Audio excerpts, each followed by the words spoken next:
Programang ito ay rated SPG. Striktong patnubay at gabay ng magulang ang kailangan. Maaaring may masiselang tema, lengguwahe, karahasan, sexual, horror o droga na hindi angkop sa mga bata. Tuluyan na ngang umiwas si Lynette kay RJ. Alamin natin. Welcome back sa aking channel, mga kaganapan sa abot kamay na pangarap.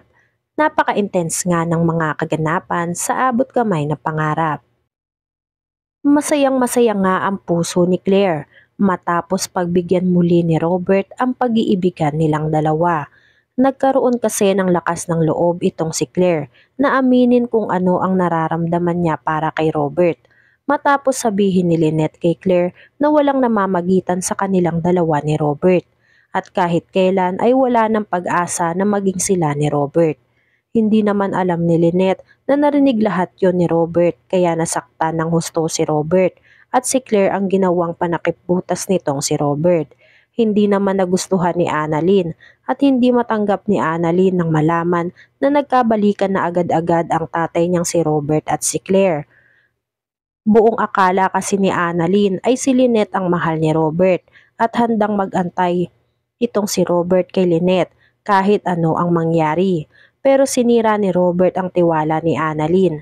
Sinira ni Robert ang pangako niya na hinding-hindi niya sasaktan ang nanay nitong si Lynette.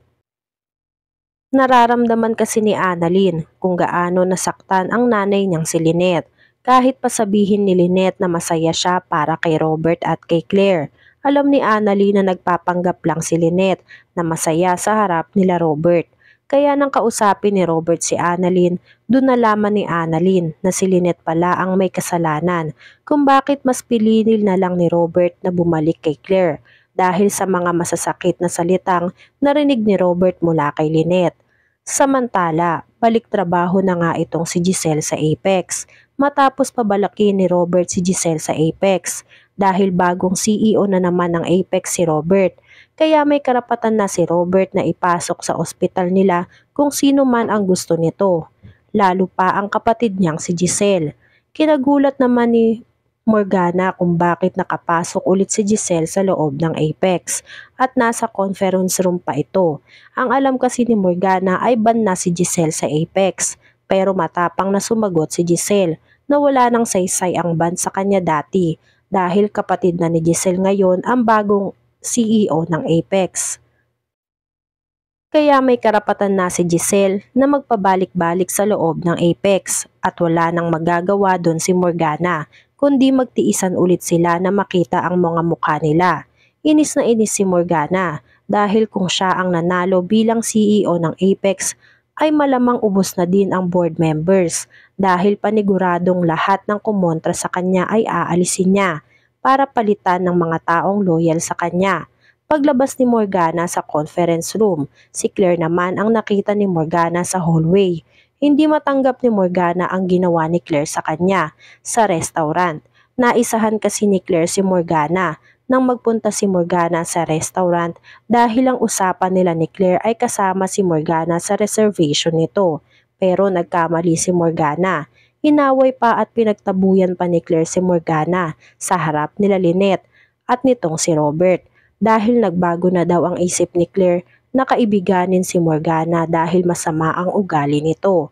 Kinausap ni Morgana si Claire sa hallway, bakit madaming makalat-kalat sa Apex ngayon? Sumagot naman si Claire ng nakangiti. Pwede ba Morgana? Ayoko ng negative energy. Masaya ako ngayon at in love. Kaya hindi ko hahayaan na sirain mo yung mood ko. Nagtataka naman si Morgana kung bakit in love itong si Claire.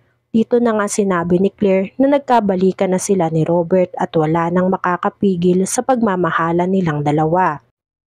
Gulat naman at hindi makapaniwala si Morgana sa sinabi ni Claire dahil napakabilis ng mga pangyayari. Kakabalik lang ni Claire sa buhay ulit ni Robert at kakakita lang nila ay nagkabalikan na sila agad. Kaya naman ganoon na lang ang naging reaksyon nitong si Morgana. Kumalat na nga sa buong Apex ang revelasyon ng biglaang pagiging official ni Robert at ni Claire.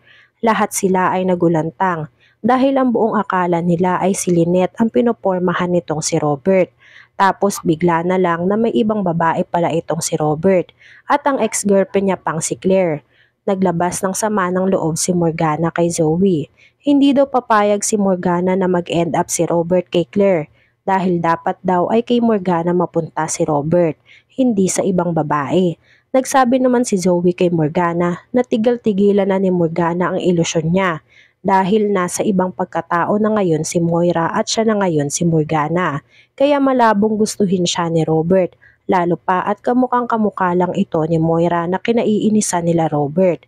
Kaya nireal talk ni Zoe si Morgana na walang gusto si Robert kay Morgana at kahit kailan ay hindi mangyayari na maging sila.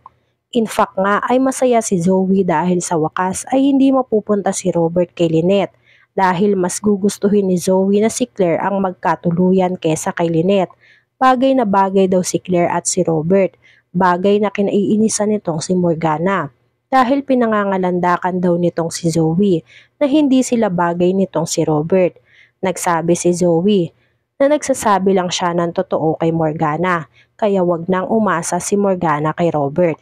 Kinausap naman ni Doc Ray si Robert para kumpirmahin ang kumakalat na chismis sa Apex na magkabalikan na talaga sila ni Claire nang ganun-ganun na lang. Kinumpirma ni Robert na totoo lahat ng kumakalat sa Apex at hindi ito chismis. Inamin ni Robert dito kay Doc Ray na binalakan niya si Claire dahil nasaktan siya sa sinabi ni Lynette na hindi siya mahal nito at walang pag-asa na maging sila pa. Kaya ang ginawa na lang daw ni Robert ay binigyan na lang ng chance ang naudlot na pag-iibigan nila dati nitong si Claire. Nadismaya ng kaunti si Doc Ray. Iniisip ni Doc Ray kung ano ang nararamdaman ngayon ni Lynette nang malaman na nagkabalikan na si Robert at si Claire. Paniguradong nasaktan daw si Lynette ng husto, kaya kailangang makausap ni Robert si Lynette para magpaliwanag kung bakit gano'n na lang ang naging desisyon ni Robert. Nagsabi si Robert na tama si Doc Ray, kailangan niyang makausap si Lynette at sabihin na narinig niya lahat ng sinabi ni Lynette kay Claire. Kaya minabuti na lang ni Robert na kay Claire na lang ibaling lahat ng efforts ni Robert. Tutal naman ay wala palang pag-asa si Robert kay Lynette. Kaya ibabaling na lang ni Robert ang sarili niya dito kay Claire kung sino ang nagmamahal sa kanya. Sinubukang kausapin ni Robert si Lynette pero mailap si Lynette. Wala na daw silang dapat pag-usapan pa at hindi kailangang magpaliwanag ni Robert sa kanya dahil wala namang sila. Nagulat naman sila Tiyang Susan sa tampuhan ng dalawa.